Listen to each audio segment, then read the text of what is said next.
ಉತ್ತರ ಕರ್ನಾಟಕದಲ್ಲಿ ಅಕಾಲಿಕ ಆಲಿಕಲ್ಲು ಮಳೆ, ಹಿಮದಲ್ಲಿ ಮಿಂದೆದ್ದ ಗುಲ್ಬರ್ಗ, ಬೀದರ್, ಕೊಪ್ಪಳ, ವರುಣನ ಮುನಿಸಿಗೆ ಅಪಾರ ಪ್ರಮಾಣದ ಬೆಳೆ ನಾಶ. ಪೊಲೀಸರ ದಾಳಿ ವೇಳೆ ಬಸ್ನಲ್ಲಿ ಸಿಕ್ಕಿದ್ದು 2 ಕೋಟಿ, ಎಫ್ಐಆರ್ನಲ್ಲಿ ದಾಖಲಾಗಿದ್ದು ಕೇವಲ 20 ಲಕ್ಷ ರೂಪಾಯಿ. ಮೈಸೂರು ಗ್ರಾಮಾಂತರ ಠಾಣೆ ಪೊಲೀಸರ ಮೇಲೆ ತೂಗುಗತ್ತಿ.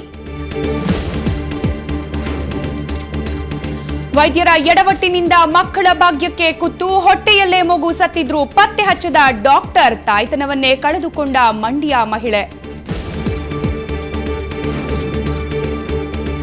ಕಣ್ಣಲ್ಲಿ ನೀರಿನ ಬದಲು ಕಲ್ಲಿನ ಚೂರು, ಗುಲ್ಬರ್ಗಾದ ಈರಣ್ಣನನ್ನ ಕಾಡ್ತಿದೆ ವಿಚಿತ್ರ ಸಮಸ್ಯೆ. ವೈದ್ಯ ಲೋಕಕ್ಕೆ ಸವಾಲಾಗಿದೆ ಕಾಯಿಲೆ.